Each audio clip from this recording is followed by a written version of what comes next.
इसके नीचे फिर वेस्टेजेस स्टार्ट हो जाएंगी, राइट।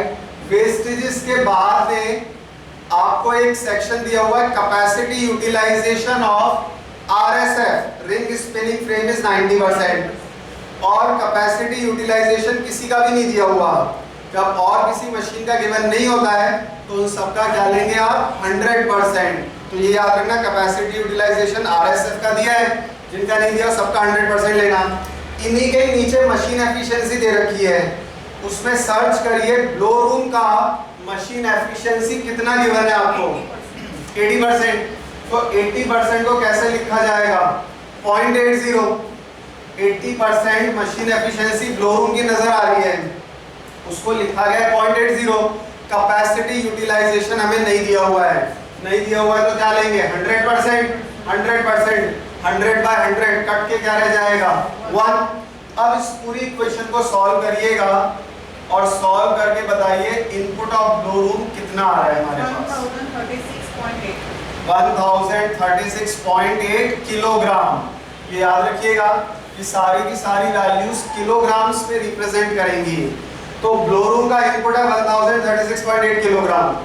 अब आगे ध्यान दीजिएगा, अगर हमारे पास इनपुट है और हमें आउटपुट निकालनी है, क्योंकि इसी की आउटपुट आगे वाली मशीन की इनपुट बनेगी, तो अगर आपको क्वेश्चन को आगे बढ़ाना है तो पहले इनपुट से आपको आउटपुट निकालना पड़ेगा।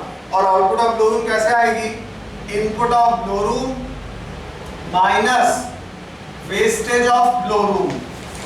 VR शॉर्ट में ब्लो रूम को रिप्रेजेंट कर रहा है। अब इनपुट ऑफ ब्लो रूम है 1036.8 किलोग्राम। ये बताइए वेस्टेज वाले सेक्शन को देखकर कि ब्लो रूम का वेस्टेज कितना दिया हुआ है, 7.50%, राइट। बिल्कुल कैपेसिटी यूटिलाइजेशन के ऊपर दिया हुआ है। वेस्टेज सेक्शन में चलते जाएंगे आप तो ब्लो रूम का वेस्टेज नजर आ रहा है 7.5%। पहले आपको 1036.8 का 7.5% निकालना है, तो करिए पहले 1036.8 इंटू 7.5 और सीधे परसेंट का बटन दबा दो, 77.76। ये आ गया 77.76। अब 1036.8 में से माइनस करिएगा 77.76 और बताइए आउटपुट ऑफ ब्लो रूम कितनी आ रही है, 959.04 किलोग्राम। इसको हाईलाइट कर देते हैं ताकि ये याद रहे सभी को। तो हमारे पास आउटपुट आ गई।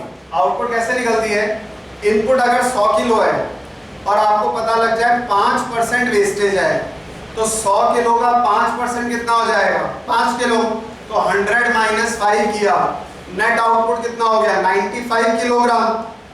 इसी तरह से इनपुट जो भी होगा उसमें से उसका वेस्टेज माइनस कर दीजिएगा। वेस्टेज माइनस करते ही क्या आ जाता है हमारे पास आउटपुट, और आउटपुट ऑफ ब्लो रूम आया 959.04। अब एक चीज थोड़ी देर पहले समझाई गई थी कि एक मशीन का आउटपुट उसके बाद वाली मशीन का इनपुट होता है। So we can write input of carding machine is 959.04 kilogram.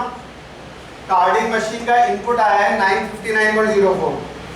कैसे आया, जो एक मशीन का आउटपुट है वही उसके बाद वाली मशीन का इनपुट बनेगा। तो इनपुट ऑफ कार्डिंग मशीन आया 959.04 किलोग्राम, राइट। अब जैसे ही किसी मशीन का इनपुट आएगा आपको इमीडिएटली ये इनपुट वाला लंबा सा फॉर्मूला अप्लाई कर देना है और उससे उसी मशीन का n निकल आएगा। ब्लो रूम का तो n दिया हुआ था 1 क्वेश्चन के एंड में, बाकी सारी मशीन्स का n कैसे निकालेंगे, बाकी सारी मशीन्स का पहले इनपुट निकालते जाएंगे और जैसे इनपुट आता जाएगा उसको इसी फॉर्मूले में अप्लाई करके उसका n निकालेंगे। कैसे निकालेंगे, जस्ट सी, इनपुट का फॉर्मूला था TQ into n into ME into CU। Input of carding machine कितना है 959.04। अब आप सर्च करो कार्डिंग मशीन का टोटल क्वांटिटी कितना दिया है, वो जो ब्लो रूम का दिया हुआ था 1296 उसके ऊपर ही दिया हुआ है कार्डिंग मशीन का 140.30 किलोग्राम।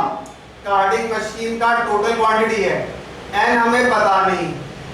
मशीन एफिशिएंसी आप लोगों को सेक्शन बताया था, एक वेस्टेजेस आ रहा है, अंडरलाइन करके रखिएगा भाई, ये याद रखिएगा। सबसे पहले मशीनों के नंबर दिए हैं, फिर उनकी क्वांटिटीज दे रखी हैं, उसके बाद वेस्टेजेस आ रहे हैं, वेस्टेज के बाद केवल एक आरएसएफ का कैपेसिटी यूटिलाइजेशन था, और उसके बाद में जाकर एफिशिएंसीज दे रखी हैं। उसमें कार्डिंग मशीन का मशीन एफिशिएंसी कितना है? 85% को लिखा जाएगा 0.85, और कैपेसिटी यूटिलाइजेशन इसका भी नहीं है, तो 100% लेंगे हम। 100% क्या हो जाएगा? 100/100 सिंप्लीफाई होके 1 ही रह जाएगा। अब आप क्या करेंगे? n निकालने के लिए इन सबको क्रॉस मल्टीप्लाई करके नीचे ले जाएंगे।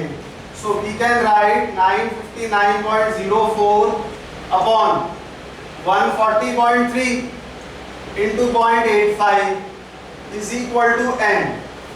आपको ये याद रखना है, n निकालना है, 1 का तो ठीक है मल्टीप्लाई होकर सेम ही रह जाएगा। जब भी n निकालना है तो क्रॉस मल्टीप्लाई करके इस पूरे को नीचे ले गए। अब अपने कैलकुलेटर से 959.04 डिवाइड बाय 140.3 करो। सबसे पहले 959.04 divide by 140.3, further divide by 0.85, और बताओ n कितना आ रहा है? 8.041। ये आ रहा है 8.04, राइट। क्या करना है? या तो दोनों को मल्टीप्लाई कर लेना, फिर ऊपर वाले 959.04 को डिवाइड कर देना, या 959.04 पहले 140.3 से डिवाइड कर दो, जो आंसर है उसको 0.85 से डिवाइड कर देना, तो आंसर आ रहा है 8.04। अब 8.04 मशीन तो हो नहीं सकती, या तो 8 होंगी या 9 होंगी, तो आपको राउंड ऑफ करना पड़ेगा। और एक रूल याद रखिएगा, जब भी कभी 8.1 से ज्यादा होगी वैल्यू, तब तो उसको 9 पर राउंड ऑफ करिएगा, और अगर वैल्यू ऐसे नेग्लिजिबल हुई 8.01, 8.02, 8.03, 8.04, उन सबको प्रीवियस होल नंबर पे राउंड ऑफ करेंगे। ये बड़ी प्रैक्टिकल अप्रोच है, और मैथ्स के रूल्स को भूल जाइएगा यहाँ पर। इसका मतलब जो होता है कि इतना नेग्लिजिबल काम हो तो इतनी बड़ी मशीन को आपको नहीं खरीदना है, उस नेग्लिजिबल से वर्क को आपको ड्रॉप कर देना है। लेकिन हाँ, अगर 10% या उससे ज़्यादा वर्क करना है तो उसके लिए आपको एक नई मशीन को इंस्टॉल करना ही पड़ेगा। इसीलिए ये रूल याद रखना है कि अगर 0.1 या उससे ऊपर हुई वैल्यू, तब तो नेक्स्ट होल नंबर पे राउंड ऑफ करना, और अगर वो वैल्यू 0.1 से कम आ रही है तब उसको प्रीवियस होल नंबर पे राउंड ऑफ करना है, राइट। अगर वो वैल्यू 8.01 है, 02 है, 03 है, 04 तक भी है, तो उनको तो आप राउंड ऑफ करेंगे 8 पर। जैसे ही 8.1 टच हो रही है आपकी, तो आपको उसको नेक्स्ट होल नंबर पे राउंड ऑफ करना पड़ेगा। दैट मींस कार्डिंग मशीन कितनी होंगे यहाँ पर? राउंड ऑफ किया 8। So number of carding machines जो आपको अपनी फैक्ट्री में इंस्टॉल करने हैं वो हैं 8। तो यहीं पे ही गलत हो गया, उन्होंने तो बिना सोचे समझे प्लान किया कि 4 कार्डिंग मशीन खरीदनी है, जबकि जो आउटपुट ब्लू रूम से निकलेगी उसको संभालने के लिए 8 कार्डिंग मशीन का होना जरूरी है। तो ऐसे ही अब हम सारी मशीन के नंबर्स निकालते जाएंगे, थोड़ी सी देर और समझिएगा। अब इनपुट आ गया था हमारे पास 959.04, राइट। तो इनपुट ऑफ कार्डिंग मशीन से आउटपुट निकालना पड़ेगा हमें। आउटपुट ऑफ कार्डिंग मशीन कैसे आएगा? Input of carding machine minus wastage of carding machine. Question को आगे बढ़ाना है तो इनपुट से पहले तो आपको आउटपुट निकालना पड़ेगा। अब आउटपुट कैसे आएगा उसका फॉर्मूला याद रखना, इनपुट माइनस उसी मशीन का वेस्टेज। तो इनपुट है हमारे पास 959.04। ये बताओ कार्डिंग मशीन का वेस्टेज कितना दिया हुआ है? 5%। सर्च करिएगा अपने नोट्स को और देखिएगा कि 5%, जहां डोरूम का 7.5% दिया हुआ है, इमीडिएट उसके ऊपर वेस्टेज दिया हुआ है कार्डिंग मशीन का, और वो गिवन है यहाँ पर 5%। तो आप सबसे पहले 5% निकालो 959.04 47.954 और उसको 959.04 में से माइनस कर दो। माइनस करके इज इक्वल टू का बटन दबा दीजिए, आ जाएगा सीधे। Minus is equal to 911.04 911.088 kilogram, right. ये कैसे आया? 959.04 minus wastage 5% of 959.04, input minus wastage. Wastage कितना दिया हुआ है इसमें? 5%। तो दोबारा बताते हैं आपको, ध्यान दीजिएगा। सबसे पहले तो 959.04 माइनस इसका 5% निकालो। 959.04 इंटू 5% कितना आ रहा है? ये 47.952 47.952। और अब इसको माइनस कर दीजिए तो आपके पास आउटपुट आ जाएगा 911.088 किलोग्राम, राइट। तो आउटपुट निकालना पड़ेगा आपको। वो कैसे आएगा? Input minus wastage. इनपुट है 959, अभी निकाला था। क्वेश्चन में दिया हुआ है वेस्टेज है 5%। 5% आया इसका 47.952, उसको माइनस किया तो आउटपुट ऑफ कार्डिंग मशीन आ गया हमारे पास। इसको हाईलाइट कर देते हैं यहाँ पर 911.088। अब ये तो आ गया आउटपुट, राइट। थोड़ी सी देर और समझिएगा, then you can take it down. Output of carding machine मतलब ये अमाउंट तक पहुंच गए हम। ये किसके बराबर होगा?